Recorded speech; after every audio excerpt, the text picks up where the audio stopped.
banyak orang tuh pengen lepas dari kehidupan saat ini, tapi fokusnya masih kehidupan saat ini yang negatif. Kayak tadi pun saya perjalanan ke Surabaya, ada yang konsultasi personal gitu. Dari bahasanya saya ini belum dalam nyerap materinya gitu. Jadi saya review lagi, Pak, setiap pagi sudah memancarkan ketetapan semesta belum? Gitu. Sudah merasa dilayani semesta belum? Kok masih seperti ini yang pertama. Kemudian yang kedua, dia fokusnya menceritakan sekarang, finansialnya sedang turun dan sebagainya. Nah, ketika itu yang terus dirasakan, sekarang ini kan hasil vibrasi di masa lalu, hasil prasangka di masa lalu, ya kan? Karena Tuhan mengikuti prasangka namanya. Nah, besok akan jadi apa? Kan tergantung prasangka saat ini. Nah, kalau merasa keuangannya tidak baik, apa menurun drastis dan sebagainya, apa yang akan terjadi nanti? Nah, makanya perlu melampaui 3D saat ini, itu artinya realitas saat ini harus dilampaui. Apapun keadaan saat ini, pancarkan kehidupan yang ingin dijalani. Gitu. Jangan mikirin susahnya sekarang terus. Itu yang membuat orang tuh hidupnya gitu-gitu aja. Gak membaik-membaik gitu. Ini hidup kayak gini nggak, Pak? Enggak. Ya sudah, stop mikirin itu. Pikirkan mau apa yang mau dicapai. Ini gimana ya? Karena kalau dijelaskan ini tidak penuh itu bisa konslet gitu. Karena gini, Mas, menyelesaikan masalah yang tidak peduli besar atau kecil. Karena tadi di melampaui di saat itu kan ada teknik mata bayi di situ. Bayi itu kan nggak tahu besar kecil, nggak tahu berat, nggak tahu ringan. Dia tidak akan merasa masalah saya susah gitu loh. Selama merasa masalahnya susah, beban hidupnya berat, ya otomatis tidak berdaya. Jadi di melampaui tadi itu ada teknik mata bayi. Nah, menyelesaikan masalah secara otomatis ini tekniknya simpel, Mas. Cuman pakai air putih, gelas sama tutup, gitu aja. Tapi ada filosofinya dalam. Di situ memancarkan kepada semesta. Ingat ya, ada bagianmu untuk diselesaikan.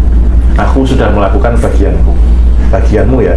Nanti pagi hari ada ritualnya lagi, jadi sebelum tidur sama pagi hari. Tapi ini bukan, nggak ada sesuatu hal yang disembah atau mantra yang goib, itu enggak. Hanya memberikan simbol aja ya, sama seperti kayak misalkan mau hujan, terus kita apa namanya sapu lidi di atas, memberikan simbol-simbol ke semesta. Media gitu. Dan testimoninya banyak. Gitu ya. Apa aja contohnya? Contohnya yang problemnya dengan anak, dengan suami, finansial, dengan anak yang biasanya apa namanya mukulin temennya, nakal, tiba-tiba nurut. Yang makannya biasanya susah, tiba-tiba beres. Yang suaminya itu jarang di rumah, sering di rumah, dan sering ngasih duit gitu. Jadi sambungan dari higher self tadi, higher self itu sering ngajak komunikasi kita melalui mimpi. Jadi sebenarnya setiap malam itu orang bermimpi, tetapi karena tidak menyadari akhirnya nggak ingat, nggak tahu gitu. Makanya ya kalau kita lihat zaman-zaman Nabi dulu itu kan petunjukan juga banyak yang melalui mimpi. Gitu. Nah itu dari higher self, rohnya yang ditiupkan. Gitu. Nah ketika rohnya yang ditiupkan ini majak ngomong, ditanggepin, disadari, ya ini akan semakin intens, Mas. Ngobrolnya makin enak. Ya kayak misalkan kita baru ketemu, saya ngajak ngobrol Mas Indra misalkan nggak pernah jawab, atau pura-pura nggak tahu, nggak denger, ya saya akan ogah-ogahan. Tapi ketika itu ditanggapi, nah higher self ini sampai di titik orang itu mimpi, sampai dikasih artinya. Dan saya pun mengalami berkali-kali. Bahkan yang di level keempat itu adalah mengendalikan mimpi. Mengendalikan mimpi itu ketika butuh petunjuk, bisa request, dan nanti di mimpi dikasih solusinya.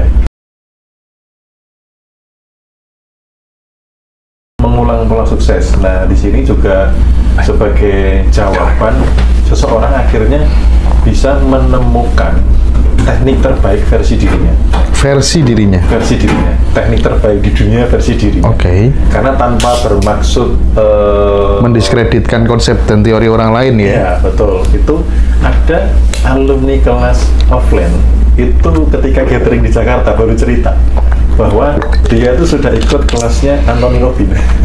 Kelasnya Anthony Robbins? Iya, sudah ikut kelasnya Robert Kiyosaki. Ngeri. Dan ketika dia ikut kelas offline di Jogja, dia membaikkan. Sampai suaminya itu penasaran, siapa sih Bimo? Cari di Google gitu loh.